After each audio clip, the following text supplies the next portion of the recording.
भगवान तक पहुंच जाएं। अच्छा, भगवान तक पहुंचने के लिए, भगवान से मिलने के लिए एक शर्त है। शर्त क्या है? बोले आपको सब में भगवान देखना पड़ेगा। पहली शर्त है कि आपको सब में भगवान देखना पड़ेगा। कैसे? आपकी माँ कौन है? भगवान है। पिता कौन है? माता पिता भगवान होते हैं। पत्नी के लिए पति कौन है? भगवान है। छोटे छोटे बच्चे किसका स्वरूप है? भगवान का स्वरूप। तो हर जगह ये वृक्ष क्या है? ये भगवान ही तो है। जहां नजर जाए, जिस पर नजर जाए, उसे यही समझो कि परमात्मा ही इस रूप में खड़ा है। गोस्वामी जी ने समर्थन किया इस बात का, सी राम मैं सब जग जाने। सब में किसको देखना चाहिए? ईश्वर को। निज प्रभु मैं देखा ही जगत के ही सन करहि विरोध।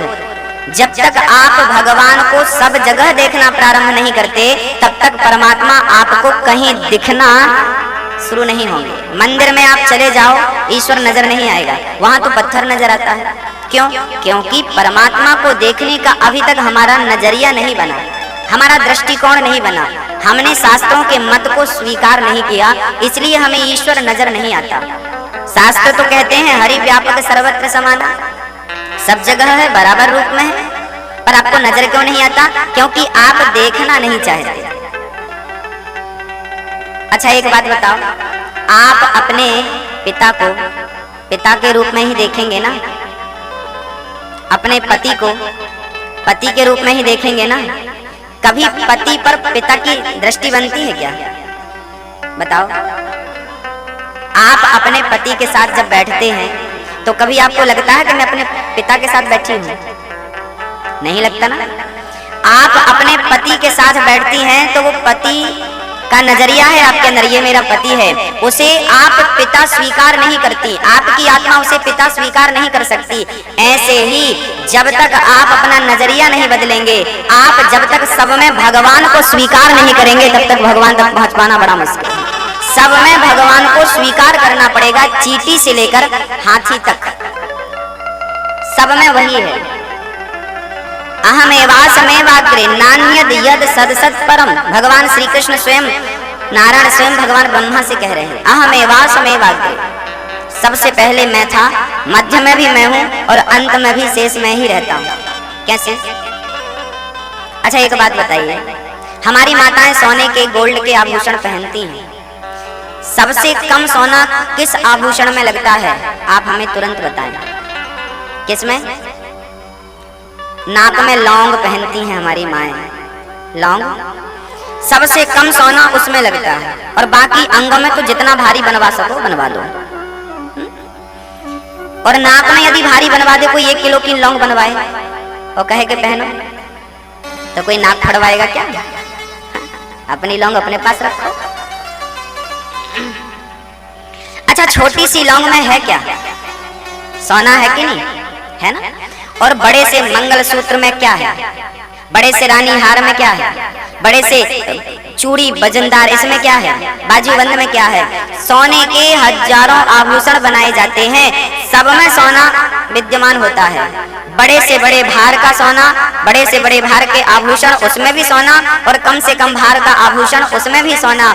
ऐसे ही हाथी से लेकर चींटी तक कहीं भी देख लो, जैसे हर आभूषण में सोना है, ऐसे सृष्टि के हर जीव जंतु में परमात्मा का वास है। वो सर्वत्र परमात्मा व्याप्त है। जैसे अंगूठी में सोना है, चैन में सोना है। एक पिता अपने बच्चे से कहता है, पिताजी, एक पिता अपने बेटे से कहता है, बेटा तू अच्छे नंबर लेकर आएगा ना, मैं तुझे चैन दिलाऊंगा, मैं तुझे सोना दिलाऊंगा, गोल्ड। बेटा ने मस्त पढ़ाई करी और बहुत अच्छे नंबर लेकर आया। पिता बोले, चल आज बाजार में तुझे सोना दिलाता हूँ। वो सोनी जी की दुकान में पहुंचे थे कि बाहर उनका कोई मित्र मिल गया, तो पिताजी वार्तालाप करने लगे। बेटे से कहा, बेटा जा अपनी पसंद का देख ले। बेटा दुकान में अंदर गया और सोनी जी से कहने लगा, भैया ये क्या है? सोनी जी ने कहा, ये ब्रेसलेट है, हाथ में पहनते हैं, ये 10 तोले का है। अच्छा वो क्या है? वो चैन है। ये ब्रेसलेट है, वो चैन है। अच्छा वो क्या है? वो अंगूठी है। अच्छा ये क्या है? बोले ये हार है, मंगलसूत्र है, चूड़ी है, इत्यादि। बेटा बहुत देर तक मुआयना करता रहा और बाहर आके पिताजी से बोला, पिताजी दूसरी दुकान चलो, यहाँ तो ब्रेसलेट है, चैन है, बाले हैं, कड़ा है, सब कुछ है, पर सोना नहीं है। पिता ने कहा बेटा ये जो ब्रेसलेट है ना, ये जो चैन है ना, ये जो अंगूठी है ना, ये सोने में ही बनी है। ये किस पर बनी है? किस पर बनी है? गोल्ड में ही बनी है ना।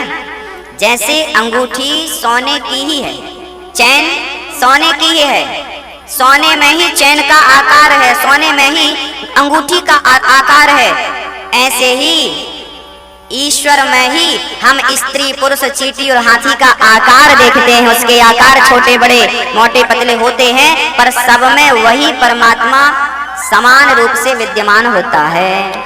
तो जिसे जल्दी मरना है उसे क्या करना चाहिए? तस्मात् भारत सर्वात्मा, सब में भगवान देखें और भगवान ईश्वरो हरि श्रोतव्य। ज्यादा से ज्यादा कथाएं सुनने की आदत होनी चाहिए। श्रोतव्य, ज्यादा से ज्यादा कथा सुनो। कथा ही नहीं, कीर्तन भी बड़े प्रेम से करना चाहिए। श्रोतव्य कीर्तितव्यश्च, और समय मिले तो स्मरण जरूर करना चाहिए।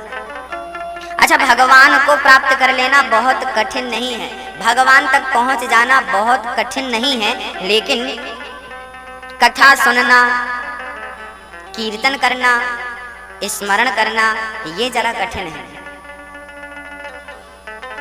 संसार की बातें करें, प्रपंच करें, पंचायत करें तो 2-2 घंटे निकल जाते हैं, और भगवान की कथा में बैठे हैं और कीर्तन में बैठ गए तो टाइम नहीं कटता। उनका टाइम नहीं कटता जिनका मन नहीं लगता। अरे जिनका मन ऑलरेडी लगा है वो तो चाहते हैं कितनी कथा मिल जाए, कितनी कीर्तन मिल जाए, कितना सत्संग मिल जाए। अच्छा, कथा सुनने का भी, कथा सुनने की भी एक शैली है। कथा कैसे श्रवण करना चाहिए? जब हम कथा आपको सुनाते हैं, कोई भी कथावाचक जब आपको कथा सुनाए तो वो जो कथा सुनाए, मानो व्यास जी कथा सुना रहे हैं कि भगवान श्री कृष्ण माँ यशोदा दधि मंथन कर रही हैं, और दधि मंथन करते हुए वो लल्ला की ओर, श्याम सुंदर की ओर निहार रही हैं। तभी भगवान श्री कृष्ण अपनी आंखों में उंगली लगा करके अपनी आंखों को मसलते हुए माँ की तरफ निहार रहे हैं, और माँ से कह रहे हैं माँ बड़ी भूख लगी है, मुझको नेक तनक सो माखन खवाए दे। जब आप कथा में सुने कि भगवान श्री कृष्ण माँ यशोदा से याचना कर रहे हैं माँ मुझे मक्खन दे दे, तो आपके सामने वो चित्र आ जाना चाहिए। जो आप कथा में सुनो वही हृदय में प्रकट हो जाए, ये कथा सुनने का सच्चा सार है। आपने सुना कि भगवान श्री कृष्ण ने माँ के पल्लू को पकड़ लिया और माँ से जिद करने लगे माँ मक्खन खिला, मुझे दूध पिला दो। मैया बोली लाला ने मक्खन तो निकाल लूं, अरे तेरे लिए ही ताजा ताजा मक्खन निकाल रही हूँ ना मैया, मुझको बड़ी भूख लगी है। मैया ने वैसे ही अपनी मथानी मंथन करते हुए वहीं रख दी और बैठकर श्याम सुंदर को अपने हृदय से लगाकर स्तनपान कराने लगे, दूध पिलाने लगी। ये जो कथाएं बाल लीलाएं, कभी भगवान माखन चुराने जाते हैं, ग्वाल वालों का गोला बनाते हैं, उसके ऊपर भगवान चढ़ते हैं, तो कभी कभी कल्पना करके देखना चाहिए कि भगवान ग्वाल वालों के ऊपर चढ़े हैं तो कितने सुंदर लग रहे हैं। आपका हृदय उस समय की तस्वीर निकाल ले, तुरंत वो तस्वीर आपके हृदय में आ जानी चाहिए और आप उसका चिंतन करें। इसी का नाम है चिंतन, इसी का नाम है भगवान की लीलाओं का स्मरण बना रहे। सुखदेव जी कहते हैं जिसे जल्दी मरना हो उन्हें इन बातों का विशेष ख्याल रखना चाहिए। तो आप में से किस किस को, हम में से किस किस को भाई जल्दी मरना है? सबको मरना है। 7 दिन होते हैं सबके लिए, 8वां दिन तो किसी के लिए नहीं बना। सोमवार से रविवार तक 7 दिन है, इन 7 में आए, इन्हीं 7 दिनों में जाना है। जिंदगी थोड़ी सी है, इसलिए भगवान का भजन कर लो, अपना मरण सुधार लो। कभी शांत मन से विचार करना कि इस धरा पर आप अवतरित क्यों हुए हैं, इसके पीछे हेतु क्या है। सुखदेव भगवान कहते हैं जिसे जल्दी मरना है उसे जितासनो जित श्वासो जित संगो जितेंद्रियः। जितासन, एक आसन पर बैठ करके अपनी श्वास को जीतना चाहिए। जब तक आप अपनी श्वास को मतलब प्राणायाम नहीं करेंगे तब तक मन स्थिर नहीं होगा। अंतःकरण शुद्ध जिस दिन हो जाए उस दिन हृदय से सारी इच्छाएं समाप्त हो जाती हैं।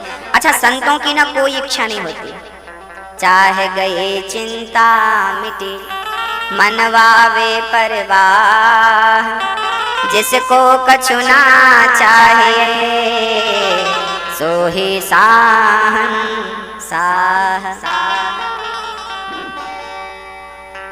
सत्यां छितौ किं कसिपो प्रयासैः बाहौ स्वसिद्धेः युक्तिबर्हणैः किम् सत्यञ्जलौ किं पुरुधान्यपात्र्या दिग्वल्कलादौ पुरुषं दुकूलैः दिग्वल्कलादौ सत्य किं दुकूलैः। श्री सुखदेव भगवान कहते हैं जब जमीन पर सोने से काम बनता है तो पलंग के लिए प्रयास करने की क्या आवश्यकता है। सुखदेव भगवान का अभिप्राय यह है कि अधिक संग्रह हमें नहीं करना चाहिए। जितना अधिक संग्रह आप करेंगे उतने दुखी आप होंगे। अच्छा एक बात बताओ, आपको हरिद्वार जाना है तो हरिद्वार जाना है या कहीं की यात्रा में जाना है या कहीं रिश्तेदारी में जाना है तो सबसे अच्छी यात्रा किसकी है? जिसके पास सामान ज्यादा है उसकी यात्रा अच्छी है या जिसके पास सामान कम है यात्रा उसकी अच्छी है? ज्यादा सामान होगा ना, 4 सूटकेस होंगे और एक आदमी होगा तो बताओ परेशान नहीं हो जाएगा? जिसके पास एक छोटा सा झोला है वो सुखी है, कहीं भी चला जाए कहीं भी रुक जाए कोई दिक्कत नहीं। ज्यादा सामान वाले परेशान होते हैं। यात्रा उनकी दुखदाई होती है जिनके पास अधिक सामान होता है। जिनकी आवश्यकताएं कम है वो कम सामान लेके जाते हैं और यात्रा बहुत सुखमयी होती है। ये जिंदगी की यात्रा है, यहाँ पे जितना कम से कम सामान हो सके उतना कम से कम इकट्ठा करना चाहिए। पर लोग तो अज्ञानवश बहुत इकट्ठा कर लेते हैं और वही इकट्ठा वही संग्रह उनके दुख का कारण बनता है। अच्छा जब आपकी शादी नहीं हुई थी तब आप सुखी थे कि आजकल सुखी हो?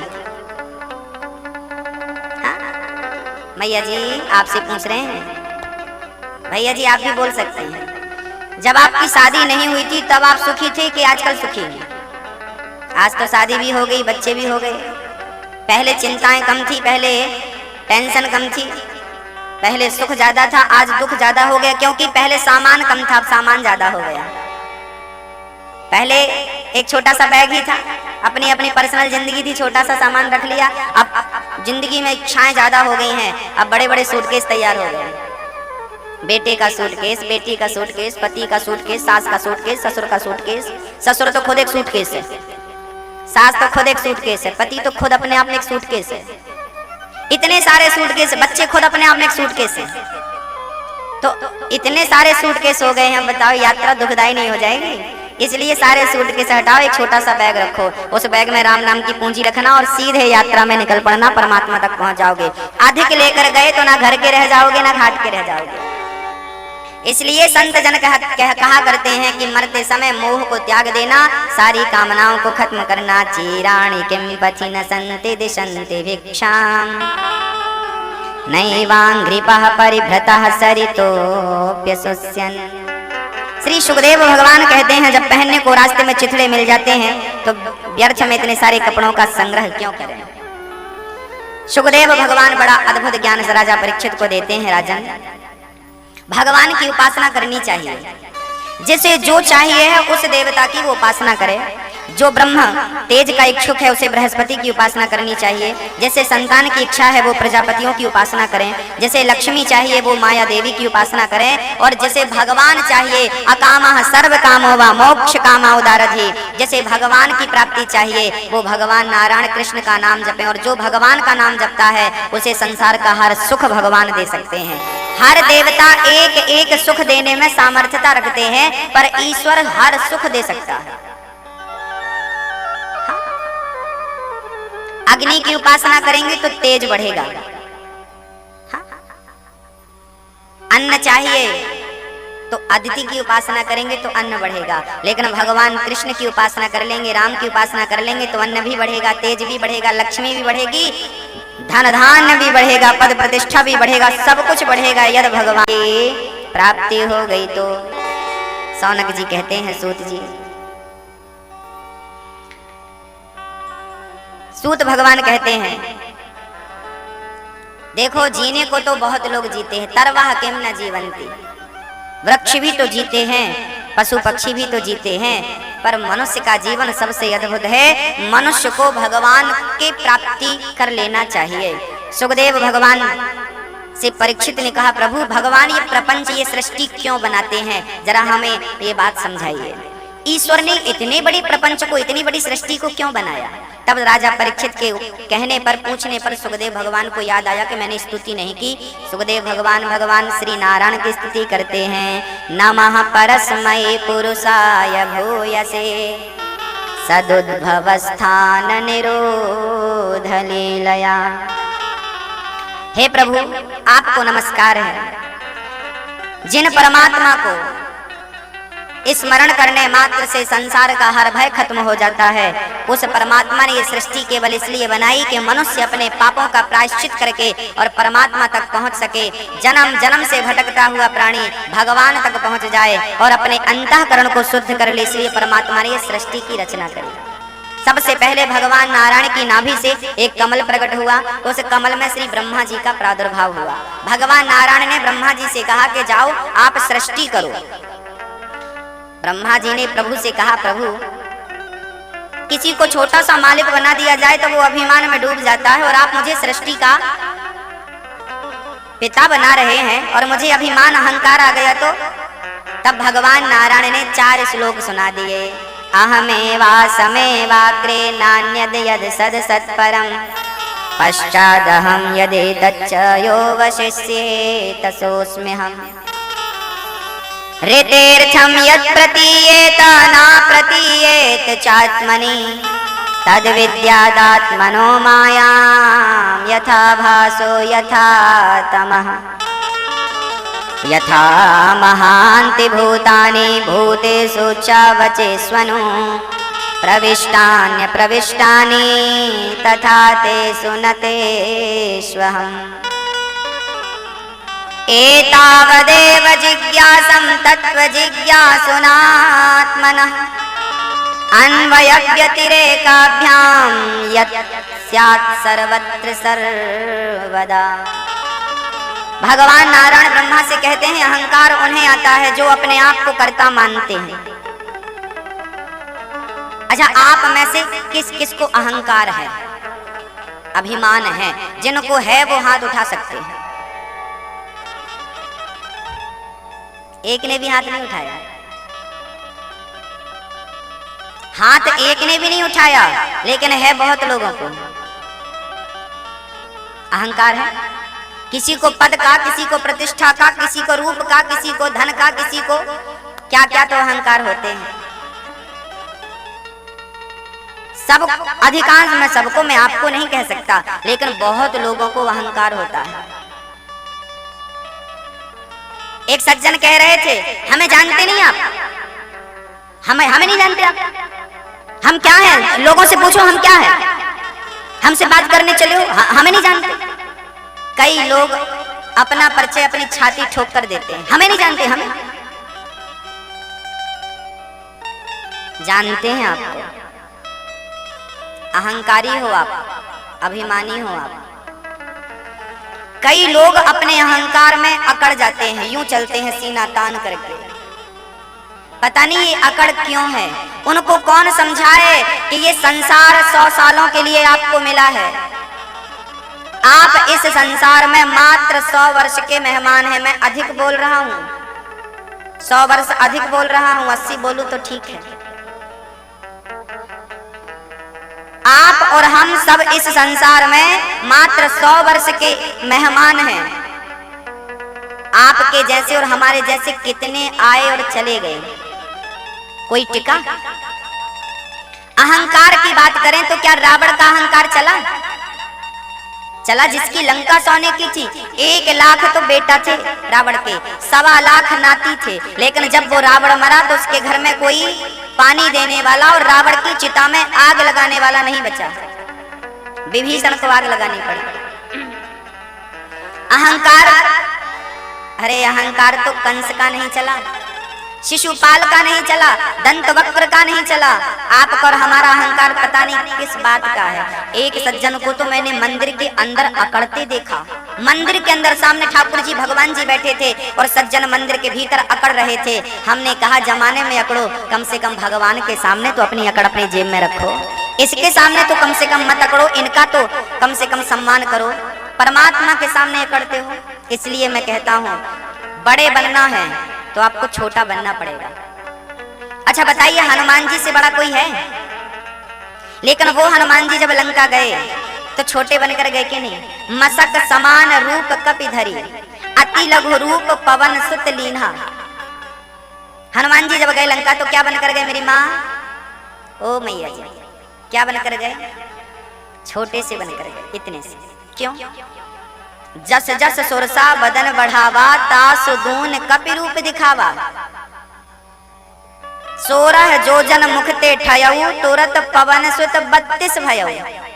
सुरसा ने 16 जोजन का 16 जोजन का मुख फाड़ा तो हनुमान जी 32 हो गए। हनुमान जी विशाल हैं, बड़े हैं, लेकिन वो लंका गए, राम का काज करने गए तो छोटे बनकर गए। मानो हनुमान जी कहते हैं कि आप बड़े से बड़े काम को तभी कर पाएंगे जब आपके अंदर छोटे बनने की काबिलियत हो, जब आप आसानी से छोटे बन जाएं। लेकिन लोगों की एक विडंबना है, ये एक बार बड़े बन जाते हैं ना तो फिर छोटे बनने में उन्हें लज्जा आती है, लाज आती है।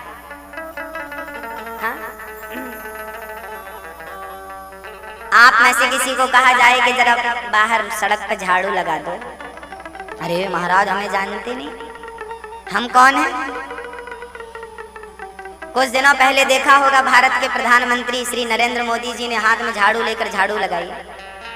वो प्रधानमंत्री होकर झाड़ू लगा सकते हैं। क्यों लगाया भाई उन्होंने? क्योंकि हम सबको शिक्षा मिले कि जब प्रधानमंत्री को लज्जा नहीं है तो हमें अच्छे काम में क्यों लज्जित होना, हम क्यों लज्जा करें, हमें भी आगे बढ़कर ये कार्य करना चाहिए। बस मैं यह निवेदन करना चाहता हूँ, भगवान श्री कृष्ण ने अर्जुन का रथ हाँका। क्यों हाँका? इतना बड़ा भगवान आज सारथी बना है, इसलिए बना है कि तुम बड़े हो पर कभी छोटा बनना पड़े तो बिल्कुल हिचकिचाना मत, छोटे बन जाना, क्योंकि यह आपका बड़प्पन होगा, यही आपका बड़प्पन और यही आपका परिचय है। आपका अहंकार आपका उचित परिचय नहीं है, आपकी नम्रता, आपका शिष्टाचार आपका उचित परिचय है। कहते हैं ना, इंसान की भाषा ही आपकी परिभाषा हुआ करती है।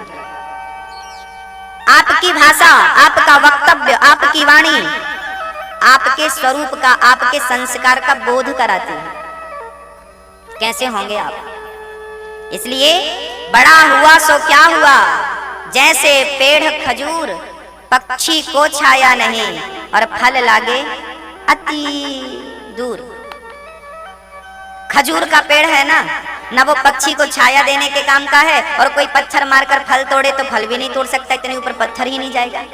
ना तो छाया देने में वो सफल है, ना तो फल देने में सफल है। ऐसे बड़े बनने से क्या अर्थ है? हम इतने बड़े बन जाएं और किसी के काम ही ना आए तो ऐसे बड़े बनने से छोटा बनना अच्छा है। छोटे बन जाओ, हाँ छोटे बन जाओ, बहुत। अति लघु रूप पवन सुत लीन्हा, छोटे बनने के लाख फायदे हैं।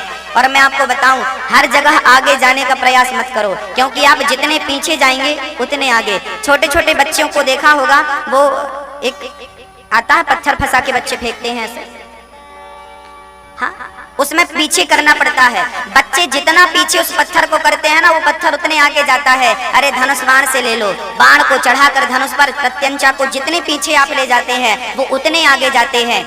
बस आगे जाना हो तो एक कदम पीछे रखना पड़ता है, एक कदम पीछे ले जाना पड़ता है, झुकना पड़ता है। बिना झुके तो कोई श्रेष्ठ बन नहीं सकता। इसलिए अपना अहंकार त्याग दो कि मैं कुछ हूँ, बस ये मानो कि मैं कुछ नहीं, जो कुछ है मेरे भगवान है, मैं तो उनके चरणों का दास हूँ, मैं तो उनके चरणों का सेवक हूँ। मैं दासानुदासो भवितास्मि भूया, मैं दास नहीं हूँ भगवान का, दासों का दास हूँ। जब तक आप अपने आप को तुच्छ नहीं मानेंगे तब तक श्रेष्ठ बन नहीं पाएंगे। एक बार नदी ने तालाब से कहा, ए भैया तालाब, आप यहीं रहते हो, छोटे से हो, आप एक काम करो, आओ हमारे साथ मिल जाओ, हम आपको समुद्र से मिला देंगे, समुद्र से जोड़ देंगे और आप बहुत बड़े बन जाएंगे। बड़ा बनना है ना आपको? बहुत लोगों का सपना होता है हम बहुत बड़े बन जाएं, हम बहुत बड़े बन जाएं, हम बहुत बड़े बन जाएं। अरे भाई, बहुत बड़ा बनने के लिए आपको चुनाव लड़ने की जरूरत नहीं है। यदि आपको समाज की सेवा ही करना है ना, तो किसी पद पर रहकर नहीं, आप जहां हैं वहीं रहकर समाज की सेवा कर सकते हैं, देश की सेवा कर सकते हैं, देश के काम आ सकते हैं। जरूरी नहीं है कि आपके पास पद हो, प्रतिष्ठा हो, आवश्यक बिल्कुल नहीं है। एक बार नदी ने तालाब से कहा, आप आओ हमसे मिल जाओ, हम आपको समुद्र से मिलाकर बड़ा कर देंगे। तालाब ने कहा, नदी बहन मुझे छोटा रहने दे, मुझे बड़ा मत बना।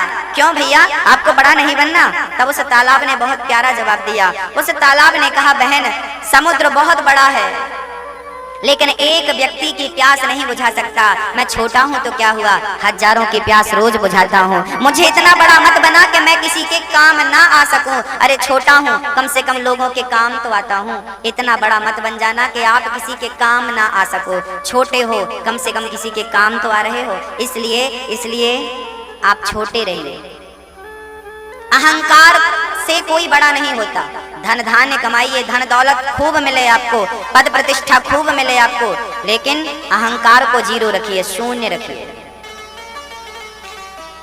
अपने आप को कर्ता मत मानिए। भगवान नारायण ने ब्रह्मा जी को उपदेश दिया, ब्रह्मा जी को बोध हो गया, चरणों में गिर पड़े। श्री ब्रह्मा जी ने सबसे पहले सृष्टि जो करी, तो ब्रह्मा जी ने अपने शरीर से 4 पुत्रों को, सनक, सनंदन, सनातन, सनत कुमार को जन्म दिया।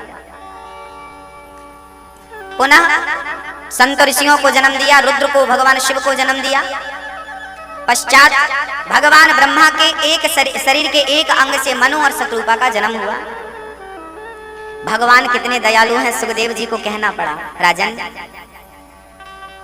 भगवान इतने दयालु हैं कि कोई प्रेम से उन्हें पुकारे, प्रेम से उन्हें खिलाए तो खाने पीने को जो खिलाए वो खाने को तैयार हैं। राजा परीक्षित ने प्रश्न कर दिया, प्रभु भगवान तो बहुत बड़े हैं, बहुत वीआईपी हैं, क्या भगवान गरीबों की सुनते हैं? क्या गरीबों के घर जाते हैं? क्या दीन दुखियों के काम आते हैं? तब श्री सुखदेव भगवान ने कहा, राजन भगवान ने 24 अवतार धारण किए, इसके पीछे उद्देश्य क्या था? क्या उद्देश्य था?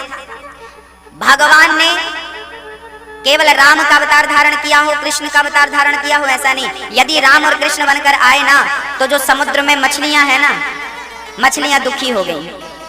सारी मछलियां बोली, भगवान हमें कैसे मिलेंगे? भगवान तो मनुष्यों को ही मिल सकते हैं, हम तो मछली हैं, हम कैसे मिल सकते हैं भगवान को? तब भगवान ने सोचा कि नाना मैं इनको भी मिलूं, इसलिए भगवान ने एक मछली का, मत्स्य का अवतार धारण कर लिया, ताकि मछलियां भी हमसे जुड़ी रहें। कैसे भी करके ईश्वर चाहते हैं कि आप जिससे प्रेम करते हैं, जैसे करते हैं, मैं वैसा बनने को तैयार हूं, आप वैसे जुड़े रहिए। ये वृक्ष आदि कहने लगे कि हमारा उद्धार थोड़ी भगवान करेंगे, हमारा उद्धार भगवान कर सकते हैं क्या? तब भगवान श्री कृष्ण को माँ ऊखल से बांध देती है माँ यशोदा, और यमलार्जुन के 2 वृक्ष लगे थे, दोनों के बीच से भगवान निकले और दोनों वृक्ष का उद्धार कर दिया। तब से वृक्षों को लगने लगा कि यदि भगवान ने यमलार्जुन का उद्धार किया है तो कभी न कभी हमारा नंबर आएगा, भगवान सब पर दया करते हैं।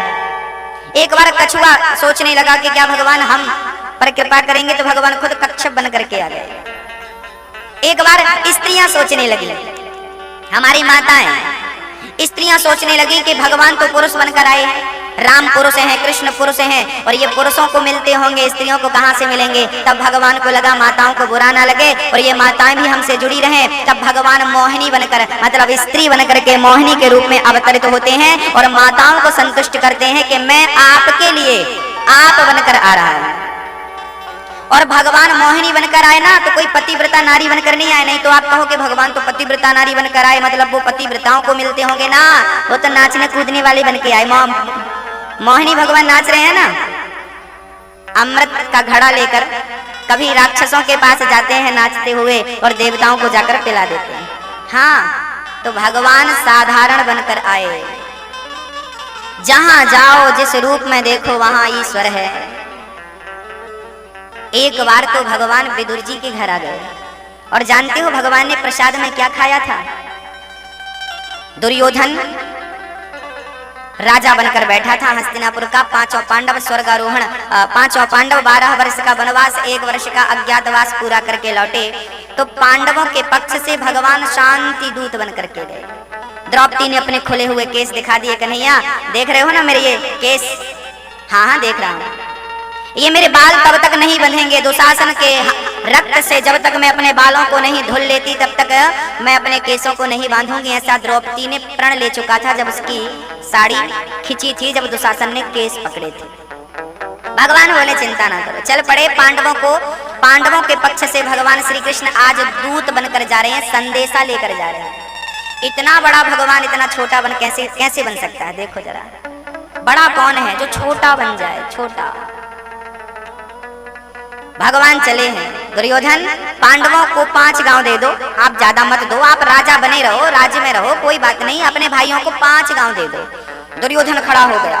कृष्ण, जब देखो तब आप पांडवों का पक्ष लेते हैं। 5 गांव क्या, मैं सुई की नोक बराबर जगह नहीं दूंगा पांडवों को, जो करना है कर लो, जाओ। भगवान ने समझाया, बिगड़ मत, प्रेम से बात कर। दुर्योधन बोला, उनके अंदर काबिलियत है तो हमसे युद्ध कर लें, और युद्ध करके जो लेना चाहे ले लें। भगवान समझाते हैं, पागल, युद्ध करना जो कह रहा है वो आसान नहीं है। नरसंहार होता है, धन की हानि, तन की हानि, सब कुछ होता है, इसलिए तू मत उलझ। दुर्योधन नहीं माना और महाभारत का बीज बो दिया गया। भगवान श्री कृष्ण गए तो थे समझाने, पर कहा जाता है ना, विनाश काले विपरीत बुद्धि। जब आपको अपने गुरु की बात समझ में ना आए, जब आपको अपने माँ बाप की बात समझ में ना आए, जब आप अपनों से बड़ों की बात समझना ही ना चाहें, तब समझ लेना कि आपकी बुद्धि में कलयुग बैठ गया है और वो आपका नाश कराकर ही छोड़ेगा। जब तक नाश नहीं हो जाएगा वो उतरने वाला नहीं। कभी कभी आपको बात समझ में नहीं आती, अच्छा बाद में बात समझ में आ जाती है। पहले मान लिए होते